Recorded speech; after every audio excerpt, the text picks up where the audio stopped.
Welcome to the Copeland Coaching Podcast, where it's all about turning your job search into a slam dunk.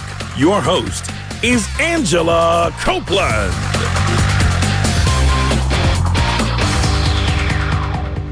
Welcome to the Copeland Coaching Podcast. I'm your host, Angela Copeland.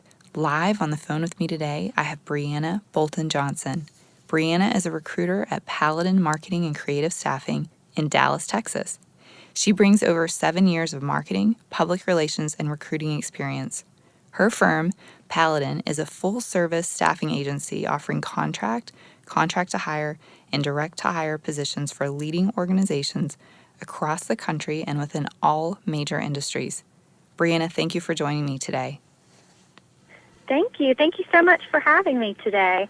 I'm so excited to talk to you all the way from Dallas. I actually put a lot of job postings on my website each week in the Dallas area because it seems like your market is just doing really well. It really is, Angela.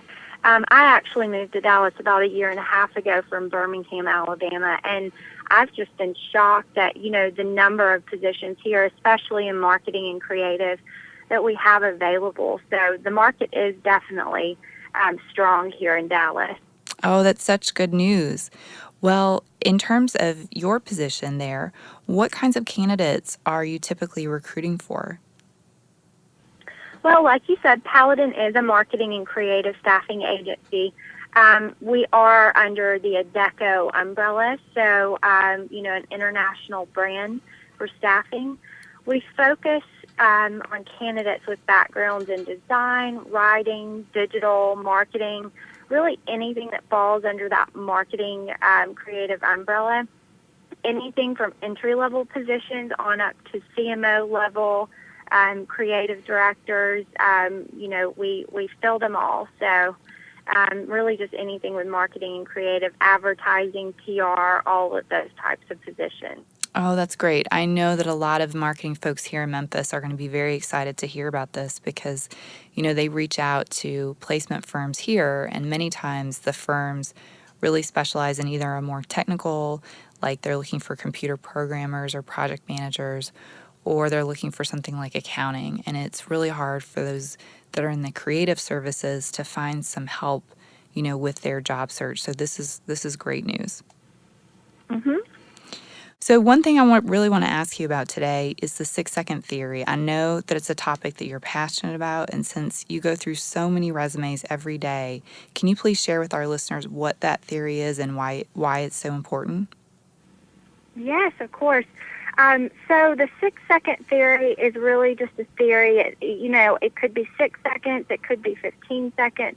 The point is that recruiters and managers, hiring managers, are seeing a large volume of resumes each day. So you want to make sure that your resume gets picked for, the call for an interview, put into that pile instead of kind of tossed over to the maybe we'll call, that resume later. They're not exactly what we're looking for this position. And there are several tips that I can, give listeners on how to get your resume more attractive to these hiring managers and recruiters. Okay, that's great. And how many resumes per day do most recruiters have to go through, as your resume's in that pile? I would say we're seeing anywhere, and of course staffing agencies see a higher volume, so anywhere between 50 and 100 or more each day. So that kind of, I guess, shows you that the 6-second or 15-second theory is true. We are seeing so many, so that's why, you definitely want to have that resume in shape before you're sending it out to recruiters and managers. Wow, that's incredible. I work with some clients who really have trouble, getting their foot in the door to get the very first interview. I mean, everybody gets stuck at a different point. But for those who are really having a hard time, even getting the very first phone call back, what could they do to make their resumes more attractive to people like you, recruiters, or to potential employers? There are several things that I always recommend to candidates if they're looking for some resume advice. One thing is with objectives. That's one thing that I think is kind of controversial. Should you have an objective? Should you not? You should definitely have an objective. It should be short and to the point. If you're applying for a marketing director position, then you want to say something along the lines of seeking a marketing director position. Mm-hmm. And then also you want to pull out keywords from that job description. Each resume that you send in, you should tailor your resume to that position. So pulling out the keywords from the job description, and you always want to be honest as well. So you want to think, what have I done in my past that is speaking to what this job description is looking for. You take those keywords out and you put those into your resume, of course being honest with your experience. So that's one thing, really tailoring your resume, getting a good objective on there that's short and to the point. You also want to steer clear of a long-winded promotional paragraph that, sometimes I see 2 or 3 paragraphs for a summary on the top of these resumes, and as much as I would love to read them sometimes, I just don't have the time to do that. So that's why you want to keep, if you're going to have a summary or if you're going to have an objective, you really want to keep those short, to the point, and tailored to the positions that you're looking for. Some other suggestions here just on formatting. You never want to go below 11 or 12 point font size. Size. Yes, because if you have to squint, like me, sometimes I have to whip out my glasses, and that takes even more time. And so you want to make sure that it's 11 or 12 point. And also, don't get crazy with fancy style, writing as well. Arial, Times New Roman, keeping it basic as well is also a good tip that I'd like to recommend. Yeah, I totally agree, especially on font size. I think if you're a very young candidate, for example, I've seen candidates go in for a job interview, and the person that they're interviewing with is much older, and they make a reference to, wow, I'm really old, I can't read your resume, or wow, you're really young because you can read this tiny font. And I think it kind of separates you a little bit from the other person, in addition to the fact that it's hard to read.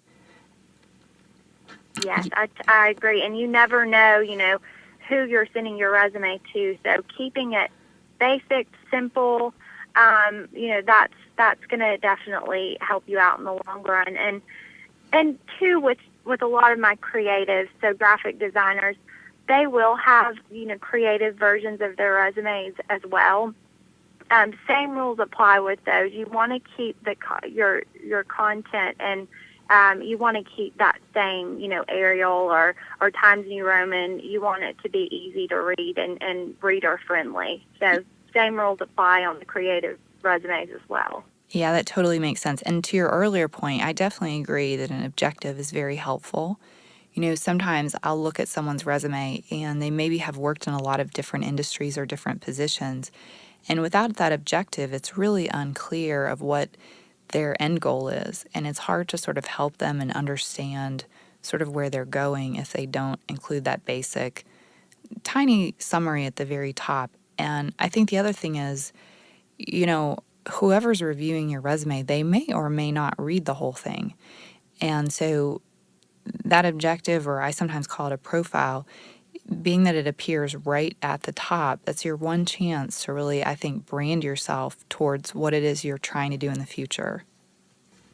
Definitely. Well, and then they also see, if I'm recruiting for a marketing director position, and one of the first things I see is marketing director on your resume, it's automatically going to make me want to continue reading your resume. Mm-hmm. It's also an objective, and I don't want to get, off topic here, but an objective is also a really good thing to use if you're wanting to change industries. Mm-hmm.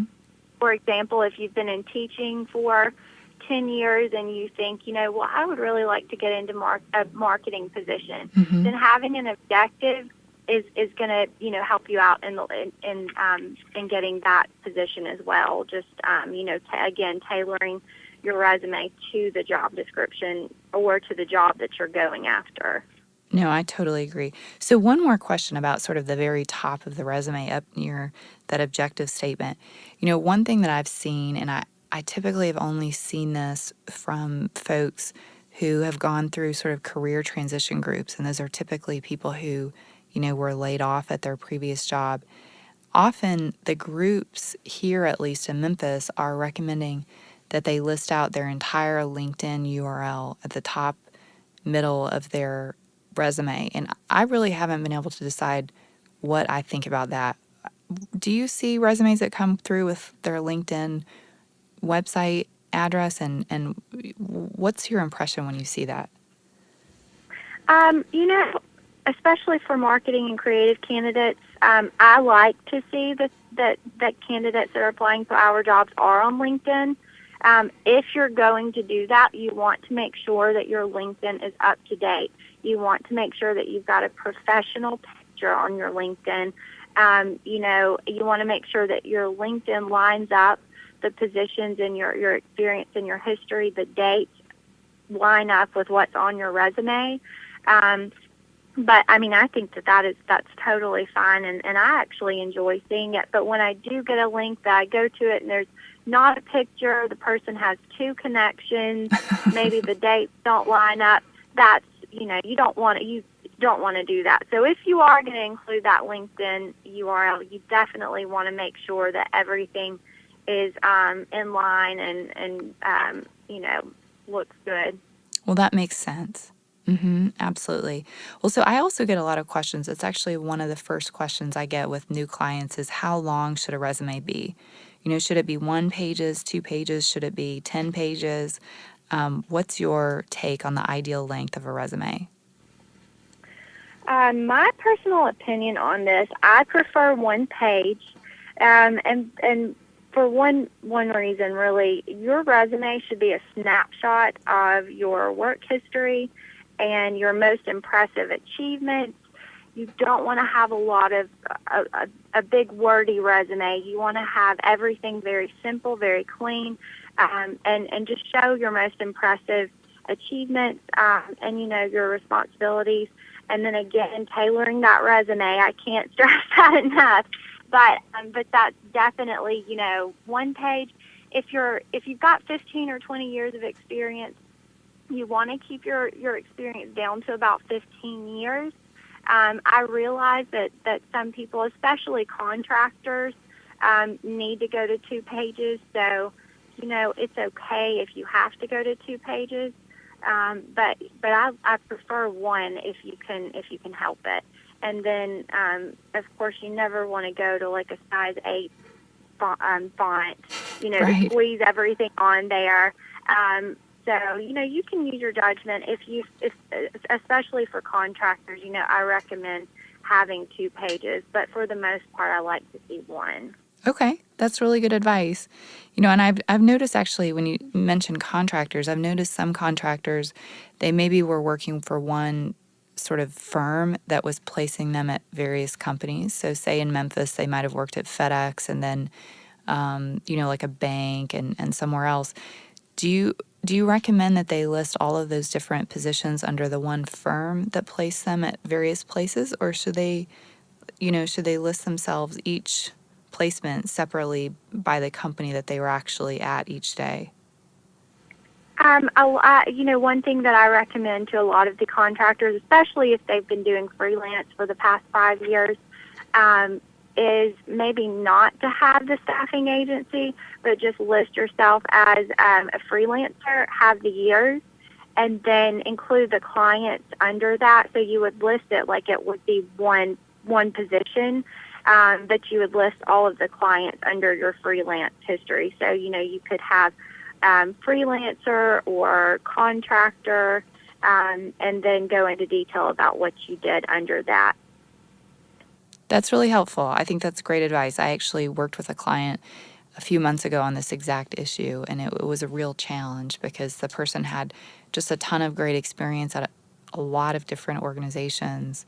And, when they initially came in, I think their resume was 5 or 10 pages long. And so it was a lot of work to really kind of scale it back and make it more brief. But so when it comes to resumes, is there anything in particular that candidates should definitely not include on their resume? Yes, one big thing that you should never include on your resume is salary history. I see this a lot with more of the entry-level candidates, especially with showing, college jobs, I was making $12 an hour here, I was making $10 an hour here, but now you've graduated and you're looking for a job that might be paying between $30,000 and $40,000.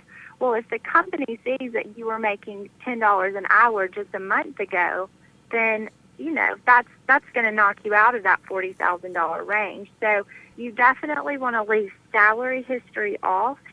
And then some other things, of course, are bad grammar, typos. That will get you kicked out of the running, so fast. So you want to make sure that you've got at least 2 people proofing your resume before you send it out. Also, another thing that is kind of funny, but I'm actually seeing, so I feel like I should address it. Mm-hmm. Leave selfies like pictures of yourself with your iPhone. Leave a selfie off of your resume. What? Are people sending you resumes with selfies? Leave your selfie, put your selfies on Instagram, but do not put a selfie on a resume. Also photos. You should put your professional photo on LinkedIn. Keep photos off of the resumes, but especially selfies. And especially selfies of yourself doing anything crazy. You just want to keep that off your resume. So does that mean that? Seeing that. Yeah. Yes, so that must mean you're seeing that right now. Oh my goodness. Yes. Oh my goodness. Yeah. Not sure what to say about that. So I just, well, and with it's more with the entry level candidates. I'm not seeing it a ton, but I have been seeing it a little bit more lately. So that's never going to be something that's accepted on a resume. I don't think. So let's leave the selfies off of the resume, and then also anything, an unprofessional email address. So if you've got like crazy beer drinker at hotmail.com, you need to probably get a more professional email address if you're going to put your email address, and you should always have your contact information on your resume, but make sure, that the email address is not something, that you used in college, but that you want to make sure that it's something that's professional as well. So those are a few things that I would recommend. I think those are great tips. I especially agree with your tip about email. I think not only does it need to be professional, older candidates I work with sometimes come in and they have like an AOL email address, and I really encourage them to get a more updated, like a Gmail or something else that's a little less outdated sounding. Yes. And also sometimes candidates put like their birth year or their graduation year or something in their email address. And I really recommend against that too, because I think it just gives you, it puts you in a situation where somebody may be judging you on your age when, right. It's kind of irrelevant in that moment. Right. Yes. You definitely want to keep it to your name or something very professional. You're right about that. Keeping birth date and really any kind of information that could put you into maybe something that would be discriminatory. You definitely want to avoid that. Yeah. And what about one last thing on the what not to include is, how do you feel about people who include their GPA? Should they include it or should they not include it? Well, that's a tricky one. I would say, if you've got a GPA that's just outstanding, 3.5, 3.75 and above, definitely include it on there because that's a major achievement. Really anything, and, even the 3.0, that's great as well. But you want to, I would keep it off, and especially after maybe 2 years out into the workforce, you want to go ahead and take that off as well. But, if it's really high, put it on there. If it's kind of average, then, leave it off. Right, right. I think it's pretty rare that someone would ask you in an interview what your GPA was, unless maybe you were straight out of college and in a really technical sort of a job. I'm not sure, but I think, Right. yeah, I think that's pretty irrelevant most of the time. So we've talked about what not to include on the resume. What should we be including? What should the meat of our resume be about? Well, you definitely want to show, the past 5 to 10 years of experience, what you've really been doing. One thing that I recommend is showing achievements and how you have made or saved the company anything. So if you've made the company money for sales positions or, accounts, client services positions, if you've made the company money, you want to show numbers. If you've saved the company money, you want to show that as well. You really want to brag on your resume. So not just including, general duties and responsibilities, but really showing what you've done in that position and how you made that company better is important. That should be, the meat of your resume. Oh, I totally agree. I think it gives the person who's reading it some sense of the scope of your responsibilities, the scope of your impact, and it allows you to fully take credit for what you did. I think it's also very important to always keep your resume up to date, because if you think back even just a couple of years from now and you try to think, oh, how much did I generate in sales, or what was the sort of incremental change that I created, you don't really remember it later. So it's important to always keep it up to date, even when you're not job searching.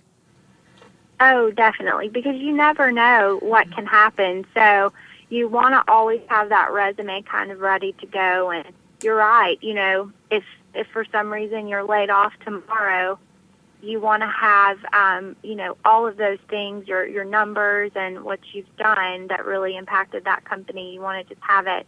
You don't want to add to the stress of job searching. You want to just go ahead and already have it there ready to send out.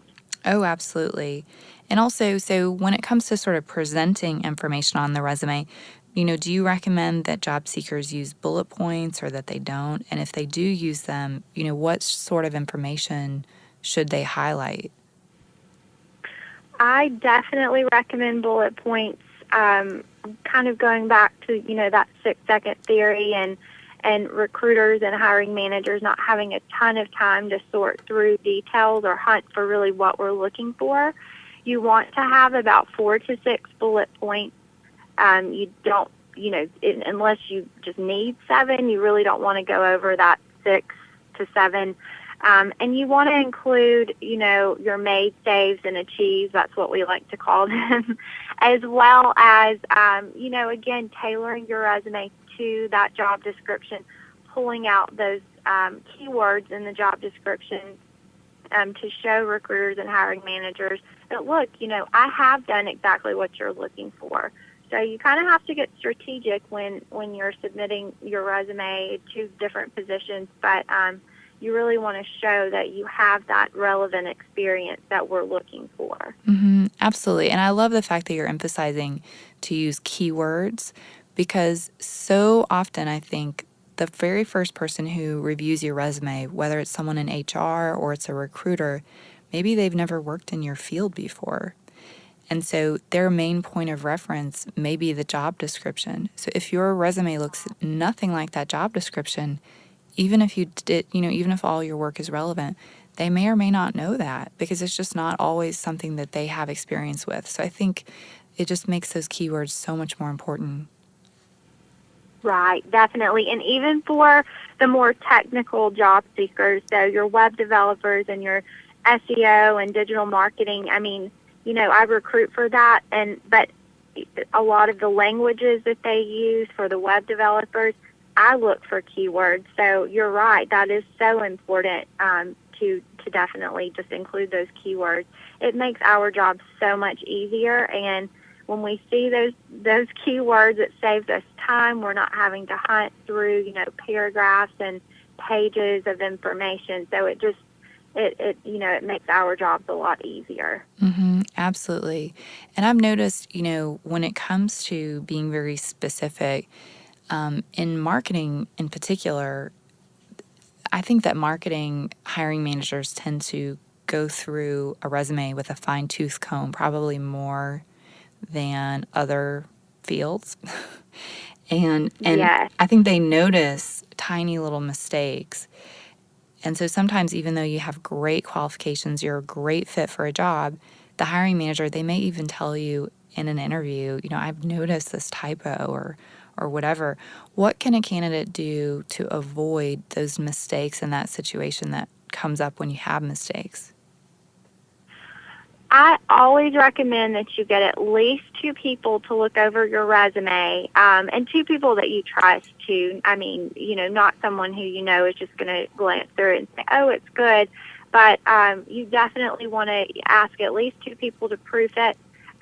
Proofing yourself, I always ask candidates to send me thank you emails for, after going on an interview. I always ask them to send me that thank you email before you send it, because just you reading over it, sometimes your eyes might not catch something because you just wrote it.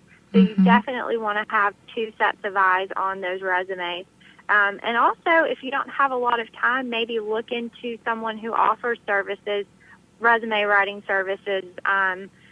That's if you've got the extra money and you don't have a lot of time, get someone to write it for you. But then you also want to have at least 2 people check over that as well, because I've seen it so many times. A candidate will send a resume to a hiring manager and they're out automatically because there's a typo, and it really just depends on the hiring manager, but you just really never know. So that's very, very important, especially in marketing and communications positions. Oh, I totally agree. And I think, too, to your suggestion about working with a resume writer, if somebody does do that, I would say they want to be sure and be very familiar with how the resume is written once the writer is finished.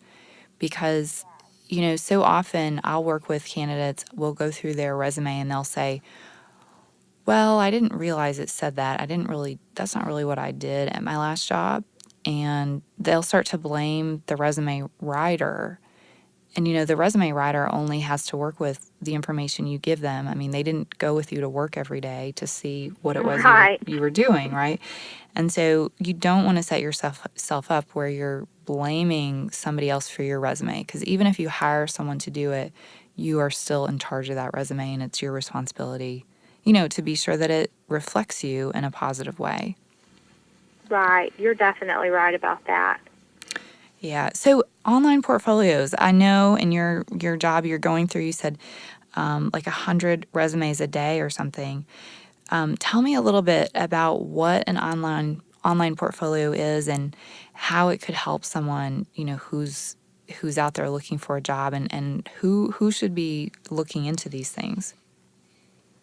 Well, an online portfolio is best for, your more creative candidates. So if you're a graphic designer, a web designer, if you're a copywriter, or, social media, even marketing, advertising agency, any of these more creative candidates definitely need to have an online portfolio. One of the main reasons why, there are several reasons, but I guess one of the major reasons is if you don't have one and you're going in to interview, or even if you're sending your resume in for consideration of a position, if you don't have one and you're one of the strongest candidates, you're going to be up against competition that has an online portfolio. So that's going to automatically put you in a disadvantage if you don't have one. So I definitely recommend to all of these creative candidates that you have one. You don't have to spend a lot of money to go and get one of these. Some of the free websites that you can look into are Behance and then also Cargo Collective. Those are 2 that I see a good bit on resumes, and you can put the link to your online portfolio on your resume too. So it's definitely something where you just go and you want to display recent work. So nothing past, keep it maybe 5 years, 5 to 10 years if you're more senior. But you want to keep, your most recent work on there, and you don't have to put everything you've ever done. You want to put your most impressive work on that portfolio. Mm-hmm. Yeah, I agree. I actually personally have an online portfolio that I've had for over 10 years. And on it, I've got things like my resume. I've also got links to many of the projects that I've worked on, so that a potential employer, could look at the kind of actual end product work that I do. And I've got my endorsements there from LinkedIn. I actually just copied them from LinkedIn and put them there on my online portfolio. And then the one other section I have is like a press media page, because over the years, sometimes you get featured, whether it's in the paper or on television, for some of the work that you've done. And it's really great to have it all together in one place, so that in addition to your resume, it really, it brings you to life a little bit more. And I think can really help. And like for me, my online portfolio sits at angelacopeland.com. And so on my resume, the email address that I use is angela@angelacopeland.com. But again, it's kind of like LinkedIn. Like you have to be willing to always keep it up to date. You don't want to just let it sit for years and then suddenly make a lot of changes, because first of all, it's not helpful to you, but second of all, it may give sort of a red flag to your current employer that you might be looking if you make all the changes at one time. Right. Yeah. You're totally right about that. Yeah, and I think in your job search, one of the really most important things is to keep it very private because you can really Yes. lose control. Yeah. So I've noticed, in some cities, like in Memphis here, I kind of alluded to this in the beginning, there's a real there's a real shortage for creative positions being available. And I actually recently had a client who lived in Memphis and relocated to Dallas just to pursue these kinds of creative opportunities.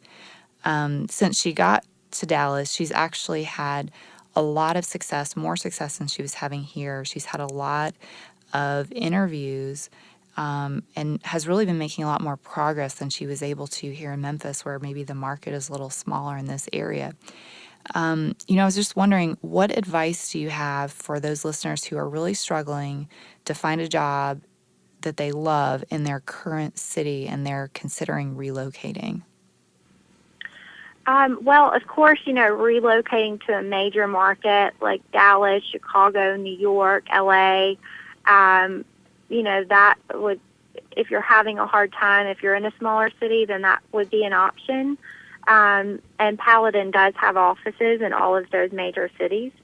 But some other things, if relocation is not an option for you, of course, again, going back to LinkedIn is such a useful tool for job searching. Mm-hmm. So looking into like the groups, like for example in Memphis, if you're a graphic designer in Memphis, and see if there are any networking groups on LinkedIn that you can join and kind of networking there.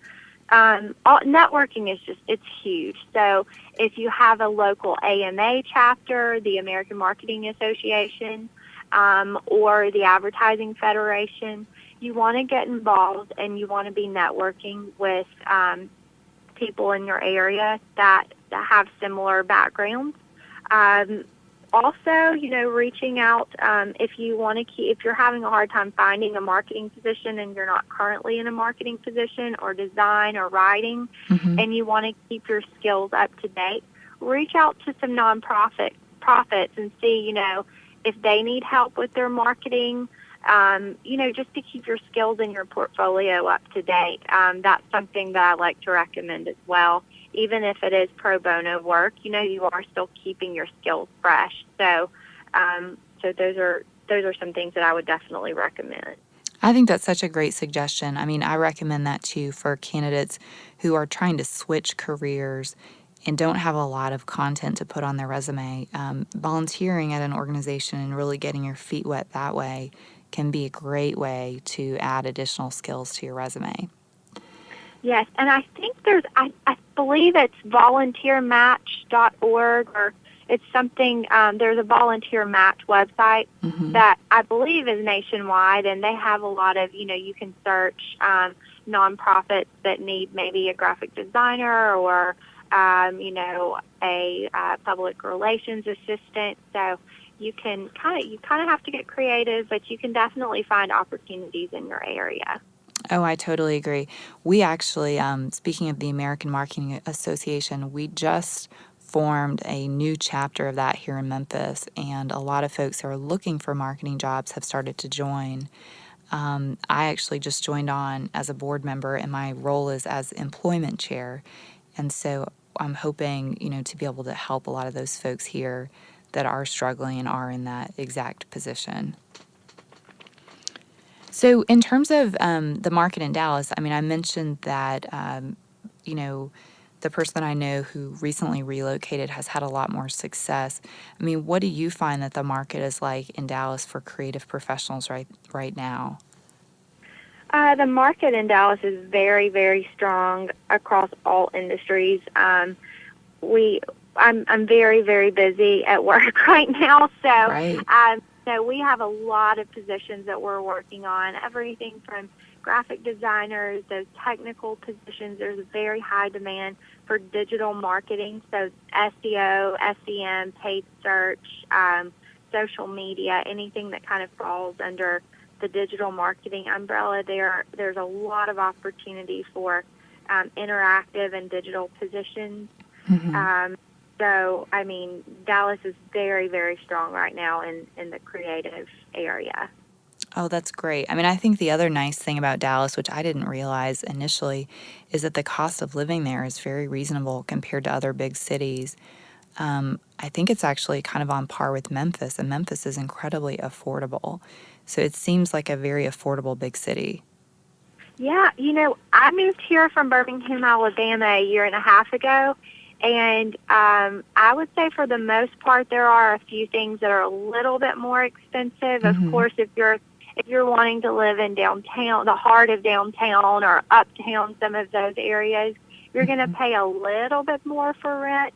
But, for the most part, it is pretty affordable here. Yeah, I mean, for me, that was like a huge surprise. I expected it to be more like New York or LA, but it's not. So that's great. So Yes. if one of our listeners, and I know I actually have one or two clients here in Memphis that are in this exact situation, if somebody wanted to relocate to Dallas, do you have any advice for them on sort of the best steps to take to start to make that kind of a move? Yes, and going back to, my personal experience, as soon as I moved here, because I didn't know anyone, my husband actually got a job here, so I just, as soon as I moved here, I of course had my resume ready to go, and I sent my resume to as many recruiters with reputable companies that I could find. Mm-hmm. Definitely reaching out to recruiters if you're moving into the area, and not just sending your resume, but sending your resume, maybe having a short cover letter. You don't want to have a huge cover letter, but maybe maybe a paragraph or two that says that you're either actively looking to relocate or that you're already in the area. Mm-hmm. You need to go ahead and kind of have that on your email or cover letter if you do have like a Memphis address. Mm-hmm. But then also following up with a phone call 2 days later or a day later to make sure that the recruiter received your resume, and then also that you want that recruiter to know that you are actively looking to move or relocate. Following up with a phone call is great, especially when we see a lot of resumes from all over the country. When those candidates follow up with a phone call, it's just always more appealing to me to want to talk to them. Yeah, I mean, I sometimes even recommend that if a candidate can afford it, that they make a trip to the city and Yeah. show up and have meetings in person. I think it shows that you're really serious. Yes, and even saying, if you already have a trip planned in your email or in your cover letter, I will be in Dallas, October, and give a date. That's great as well. So, yeah. I think the other thing, too, about relocating that's really important for people to keep in mind is to be honest about where you currently live. I've had a couple of clients who came in and said to me, my friend says I can use their address. They live in the city where I want to work, and I'm going to change everything and make it look like I live there. And my concerns are that, first of all, just you're being dishonest. And if the company finds out that was the very first interaction they had with you was not truthful, I mean, it seems like it's not going to go well. But the other thing is, if you are a local candidate, sometimes recruiters will call you and say, can you come in tomorrow? We have time to meet with you tomorrow. And if you live hours and hours away, you put yourself in a situation to have to make up a story about why you can't be there tomorrow. And I don't know. I mean, do you ever encounter this where people are kind of, trying to pretend like they live in a city that they don't live in? Do you ever see that? Yes, I see it a lot. And I guess my recommendation there would be put your current address on your resume and then right underneath, because you want to have it in your cover letter or your email, but then you also want to have it on your resume. Relocating to Dallas, and if you have a specific date, put it on there. Mm-hmm. If not, then put something along the lines of, or if it's not Dallas, relocating to whatever the city is, you want to go ahead and put that on there, not just relocating anywhere. But put that under, your contact information on your resume as well. But you're right, you definitely want to be honest, because it's very frustrating when, I'm in a time crunch. I've found the best candidate for the job. We need them to start tomorrow. I call them, and then they're in, Kentucky or something. So you're definitely right about that. Right. Oh, gosh, that's got to be frustrating. Well, is there any other advice that you'd like to share with our listeners today about, getting a job and maybe working with recruiters? The only advice really that, and I'm sure that this is probably another topic that you'll cover in a later podcast, but social media, just touching on LinkedIn, you want to make sure that your social media is clean. We're seeing so many of these clients and hiring managers that are looking at Instagram, Facebook, Twitter, all of those social media sites. When you apply to a job, you just want to make sure that everything is clean and professional and that you're not doing like a keg stand in your profile picture or something like that. That's just something that, we're seeing a lot of as well. So just another tip to kind of throw out there. I think that's a great tip. I actually give that tip a lot in talks that I give about, job seeking. I have twin brothers who are identical twins, and they are 24 years old. One of them has a very professional-looking photo with his wife on his Facebook profile, and the other one, I think, might be wearing a cape and is, running towards a wall, this whole, Hogwarts sort of a thing. And, you'd never think, these two people look identical because you see this and you make some judgments. So that's so funny. Yeah. I've actually got some slides where I've got screenshots of those pictures that I use in presentations. That's so funny. Yeah.